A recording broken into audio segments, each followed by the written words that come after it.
Ridola Agusti dari kelas 3B D4 Akuntansi.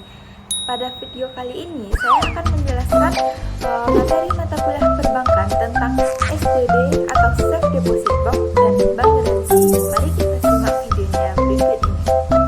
Nah, yang pertama kita akan membahas tentang SDB atau Safe Deposit Box. Jadi kita harus mengenal dulu dong apa itu pengertian Safe Deposit Box atau SDB ini. Jadi, Safe Deposit Box itu adalah sebuah brankas yang dimiliki atau disediakan oleh seseorang atau instansi untuk menyimpan dokumen, barang maupun harta berharga lainnya. Brankas ini umumnya tersedia di bank, kantor pos, dan instansi resmi lainnya. Jika Anda tertarik untuk menyimpan harta berharga Anda di dalam SDB atau brankas ini, Anda bisa menyewanya di jasa brankas dan membayar biayanya. Biasanya jasa ini disediakan oleh bank. Pembayarannya bisa dilakukan dengan bulanan, tahunan, atau tergantung dengan kebijakan instansi yang Anda pilih. Keuntungan dengan kita menggunakan Safe Deposit Box ini adalah memiliki sistem keamanan yang sangat tinggi, sebab didesain khusus untuk mencegah risiko kehilangan atau kerusakan barang yang mungkin akan terjadi.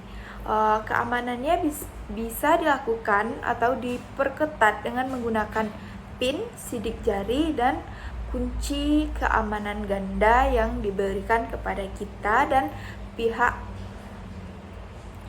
penyedia jasa tersebut juga memegang kunci keamanan ganda ini. Nah, selanjutnya yaitu kita mengenal tentang tujuan Safe Deposit Box, di mana tujuan Safe Deposit Box ini tentunya untuk menyimpan surat-surat berharga dan surat-surat penting seperti sertifikat tanah, sertifikat deposit, obligasi, surat perjanjian, akte kelahiran, ijazah, serta surat-surat atau dokumen-dokumen lainnya yang penting bagi kita. Selain itu, Safe Deposit Box ini juga untuk menyimpan benda-benda berharga seperti emas, mutiara, berlian, intan permata, dan benda yang dianggap berharga lainnya yang kemungkinan resiko kehilangannya tinggi, maka kita dapat menggunakan Safe Deposit Box untuk lebih menjaga keamanan harta benda kita. Selanjutnya kita akan membahas tentang keuntungan dan kelemahan dengan menggunakan SDB atau Safe Deposit Box ini.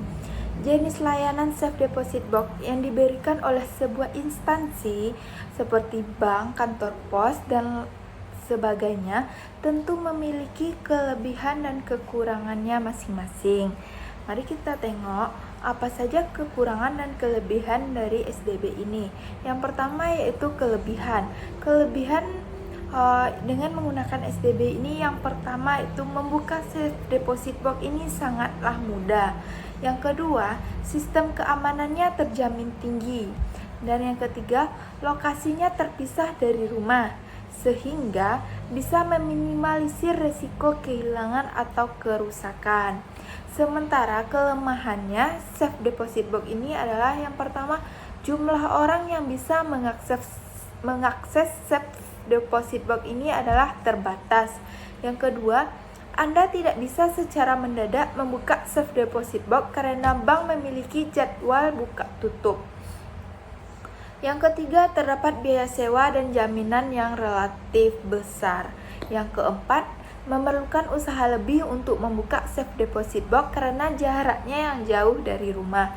Jadi itulah kelebihan dan kekurangan yang bisa kita pahami tentang menggunakan Safe Deposit Box. Nah, selanjutnya kita akan membahas tentang mekanisme menggunakan Safe Deposit Box, mulai dari kita menyewa sampai kita bisa menggunakan Safe Deposit Box. Yang pertama, pada tahapan menyewa Safe Deposit Box, jika kita tidak mau membeli safe deposit box itu sendiri untuk di rumah, maka kita bisa melakukannya dengan cara menyewanya kepada bank. Berikut mekanisme dalam menyewa safe deposit box. Yang pertama, Anda harus membuka rekening tabungan terlebih dahulu di bank yang Anda pilih. Yang kedua, mengisi formulir data diri sesuai dengan KTP, KK, paspor, atau lainnya. Yang ketiga, menyiapkan materai sendiri. Yang keempat, membayar sewa safe deposit box, misalnya biayanya per tahun atau bisa juga per bulan, dengan harga yang sesuai dengan ukuran brankas. Yang kelima, membayar biaya administrasi serta biaya jaminan sesuai ketentuan bank. Dan yang terakhir dalam tahapan menyewa ini yaitu safe deposit box akan diberikan 2 kunci oleh bank atau kartu untuk bisa mengakses brankas yang sudah kita sewa. Alasan diberikannya 2 kunci atau kartu tersebut ialah nasabah bisa saja memberikan kunci atau kartu pada orang lain menjadi waris atau ahli warisnya atau keluarga atau kerabatnya yang berguna jika terjadi sesuatu dengan dirinya sendiri, maka ahli warisnya masih bisa mengakses brankas yang disimpannya di bank. Selanjutnya kita akan membahas tentang cara menggunakan safe deposit box ini setelah kita sewa. Apabila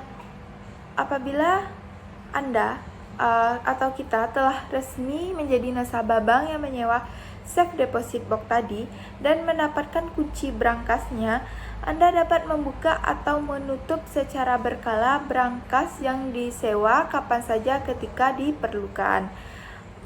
Berikut cara menggunakan safe deposit box. Yang pertama, datang ke bank di mana Anda menyewa safe deposit box. Yang kedua, memperlihatkan kartu identitas diri kepada customer service atau karyawan yang bertugas melayani safe deposit box. Yang ketiga, mengikuti seluruh arahan petugas untuk mengantarkan Anda ke ruang penyimpanan brankas. Dan yang terakhir, saat Anda masuk ke ruangan tersebut, umumnya petugas akan meninggalkan Anda sendiri dalam ruangan tersebut saat Anda mengambil, memeriksa, atau meletakkan barang ke dalam brankas. Hal ini bertujuan untuk menjaga privasi Anda sebagai nasabah bank tersebut. Jadi demikianlah mekanisme tentang penggunaan safe deposit box. Nah, selanjutnya kita akan membahas tentang bank garansi, di mana yang pertama kita akan mengenal tentang pengertian bank garansi. Bank garansi ini adalah jaminan pembayaran dari bank bagi penerima jaminan dengan tujuan apabila pihak yang dijamin melakukan prestasi atau tidak bisa memenuhi kewajiban. Jadi, bank garansi ini adalah layanan perbankan yang digunakan untuk menjamin nasabahnya dalam memenuhi kewajiban pihak lain sesuatu kesepakatan yang sudah disetujui. Melalui layanan ini, bank akan membuat pengajuan tertulis berisi pengikatan bank kepada penerima jaminan dalam jangka waktu tertentu dan syarat tertentu jika nasabah tidak memenuhi kewajibannya terhadap penerima jaminan. Namun, tidak semua bank memiliki layanan ini. Pasalnya, hanya beberapa bank dengan reputasi yang baik yang dapat menerbitkan bank garansi. Salah satunya yaitu Bank OCBC NISP. Hal ini dikarenakan penerima jaminan harus bisa percaya bahwa bank tersebut akan memenuhi kewajiban si terjamin dalam memenuhi kewajibannya apabila terdapat hal di luar kesepakatan. Tentunya bank garansi ini mempunyai tujuan dong, dimana tujuan bank garansi ini adalah untuk membantu nasabah dalam melancarkan transaksi bisnis. Tapi dengan tidak hanya membantu nasabah dalam melancarkan transaksi bisnis, tentunya bank juga memperoleh keuntungan dengan adanya bank garansi ini. Dalam melaksanakan bank garansi, bank akan menerima imbalan jasa dari nasabah berupa biaya provisi, yaitu biaya berdasarkan persentase tertentu dari jumlah nominal bank garansi. Jadi, demikianlah pengertian dan tujuan dari bank garansi itu sendiri.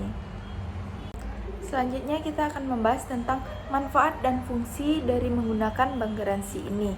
Manfaat atau fungsi bank garansi itu bagi setiap orang tentunya berbeda-beda, tergantung dari kepentingannya masing-masing.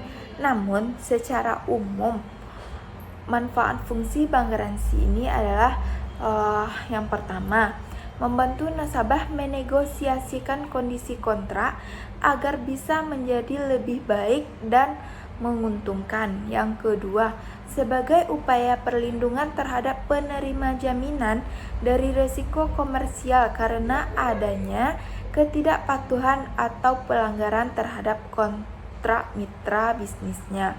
Yang ketiga, memudahkan dalam memperoleh uang muka untuk pengiriman barang. Yang keempat, membantu pengguna alternatif lain seperti tidak melakukan pembayaran di muka. Yang kelima, membantu mengurangi risiko yang berkaitan dengan non-pembayaran untuk produk ekspor. Yang keenam, membantu meminimalkan risiko kehilangan uang muka. Dan yang terakhir, membantu menegaskan bahwa bisnis yang sedang dijalani nasabah tersebut merupakan bisnis yang sehat karena mendapat kepercayaan dari bank. Jadi itulah manfaat dan fungsi dengan menggunakan bank garansi ini. Selanjutnya itu ada jenis-jenis bank garansi. Jenis bank garansi ini dibedakan menjadi dua, yaitu menurut bentuknya dan menurut manfaatnya. Yang pertama, menurut bentuknya. Menurut bentuknya ini terbagi pula menjadi dua. Pertama yaitu penerimaan surat berharga secara rutin seperti pemberian tanda tangan pada kedua atau seterusnya atau promise atau wesel. Yang kedua, penerbitan jaminan berupa bank garansi untuk pemberian risk sharing, kredit dan standby loan dalam pelaksanaan proyek. Sedangkan menurut manfaatnya, bank garansi ini dibagi menjadi 5. Yang pertama, bank garansi perdagangan. Bank garansi perdagangan ini diberikan kepada industri pabrik untuk kepentingan agen pembayaran bea masuk impor. Yang kedua, ada bank garansi tender, itu diberikan kepada kontraktor. Yang ketiga, ada bank garansi penangguhan bea masuk, yaitu digunakan untuk menjadi dinas bea dan cukai untuk pembayaran bea masuk produk impor. Yang keempat, ada bea garansi uang muka kerja, diberikan kepada pihak yang memerlukan uang muka untuk pelaksanaan proyek tertentu dalam suatu kontrak. Dan yang terakhir, ada bea garansi cukai rokok, digunakan untuk menjamin pembayaran cukai rokok yang ditangguhkan. Jadi demikianlah pembahasan kita tentang safe deposit box dan bank garansi. Semoga ilmunya bisa bermanfaat. Terima kasih. Assalamualaikum warahmatullahi wabarakatuh.